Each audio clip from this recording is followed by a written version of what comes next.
বেআইনি লড়া দেওয়ার অধিকার আমার আছে। আপনি আমাকে অযোগ্য বলে স্ট্যাম্প লাগিয়ে দেবেন। কয়েকদিন আগে আমি যোগ্য লেখা একটা কাগজ নিয়ে ঘুরছিলেন, কোথায় গেল সে কাগজটা? কারা দিয়েছিল আপনাদের যোগ্য লেখা কাগজ? তাদের কাছে গিয়ে চান আর একটা যোগ্য লেখা কাগজ দিতে। এগুলো রাজনৈতিক গিমিক। এই রাজনৈতিক গিমিক থেকে বেরিয়ে আসুন। যদি বাঁচতে হয় হাতে হাত রেখে কাঁধে কাঁধ রেখে লড়াই করে বাঁচতে শিখুন। মাছ সমুদ্রে পড়ে আছি, যে যা বলবে আমাদের মনে হবে ওটাই ঠিক, এটা করলেই মনে হয় আমরা বেঁচে যাব। এই চিন্তা ভাবনা আমাদের প্রত্যেকেরই হতে পারে, কিন্তু আপনি রাতের অন্ধকারে নিজের মনকে প্রশ্ন করুন। আমরা তো শিক্ষিত লোকেরা, আমরা কেন অন্যের কথায় প্রভাবিত হয়ে আরেকজনের দিকে আক্রমণ করতে ছুটে যাব? তার বিরুদ্ধে দুটো খারাপ স্লোগান দিয়ে কি হবে? কি হবে বলুন তো? আপনার চাকরিটা বাঁচবে তো?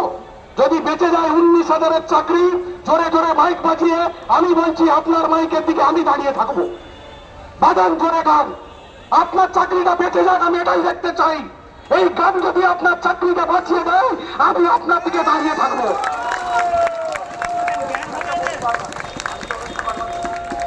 সুপ্রিম কোর্টে ওরাতটা পড়ুন। ওরায়ের জায়গায় অন্য করে রেখে রাজনৈতিক নেতারা সুবিধে মতো কথা আপনাদেরকে বোঝাচ্ছে। আবারও অনুরোধ করছি, আপনারা যদি মনে করেন এই লড়াই একসঙ্গে লড়া যায়, কমিশনের উপর চাপ দিয়ে প্রকৃত মিরর ইমেজ প্রকাশ করা যায়, এই লড়াইয়ে যদি সবাইকে সঙ্গে নিয়ে চলা যায়, আমরা প্রস্তুত। আমি এতজনের দিক থেকে কথা দিচ্ছি, আপনারা প্রস্তুত কিনা আপনারাই ঠিক করুন। আশা করছি আপনাদের শুভবুদ্ধির উদয় হবে। আপনাদের তো কমিশনের কাছে থাকারই কথা নয়। কমিশন তো আপনাদের যোগ্যের সার্টিফিকেট দিয়েছে, কমিশন তো আপনাদেরকে স্কুলে যেতে বলেছে। তাহলে কমিশনের সামনে আপনাদের লড়াইটা কিসে? লড়াই তো সুপ্রিম কোর্টে হওয়ার কথা ছিল। বড় বড় অ্যাডভোকেট নিয়ে প্যানেল বাঁচানোর লড়াই লড়ার কথা ছিল। কারা আপনাদেরকে বলল যে কমিশনের বিরুদ্ধে আরো আন্দোলন কর? আপনাদের তো আন্দোলন ছিল যে যোগ্যদের লিস্ট দিতে হবে। ডিআইদের কাছে তো চলে গেছে, আপনারা বলছেন ওটাই নাকি যোগ্যদের সর্বোচ্চ লিস্ট। ফিরে যান, স্কুল করুন নিশ্চিন্তে। এই জাতীয় রাজনৈতিক চক্রান্তে আপনারা যদি পা দেন, তাহলে দেখবেন কিছুদিন পর না থাকবে আপনার বাঁশ, না বাঁচবে বাঁশুরি। যারা ভাবছেন আমার বাঁশে ভালো বাঁশুরি বাজছে, এটা হয়তো মনে হচ্ছে সাময়িক ভাবে।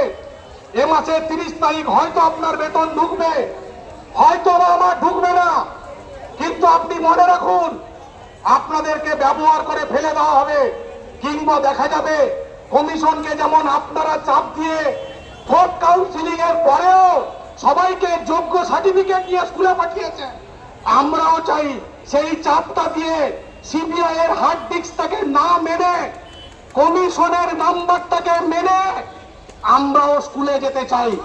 আপনাদেরকে স্কুলে যাওয়া বন্ধ করার জন্য আমরা আসিনি। আমাদের লড়াইটা আমাদের লড়তে দিন। আপনার যদি অধিকার থাকে সিবিআই এর দেওয়া তথ্য মেনে নেওয়ার, আমার তো অধিকার আছে সিবিআই এর দেওয়া তথ্যটাকে অস্বীকার করার। আমার কি সেই অধিকার নেই? আপনি কি আমার সেই অধিকারটুকুও কেড়ে নেবেন? সিবিআই আপনাকে যোগ্য বলেছে, কমিশন আপনার নাম পাঠিয়েছে বেতন হওয়ার লিস্টে, তাহলে আপনি এখানে কিসের জন্য কি দাবি নিয়ে বসে আছেন?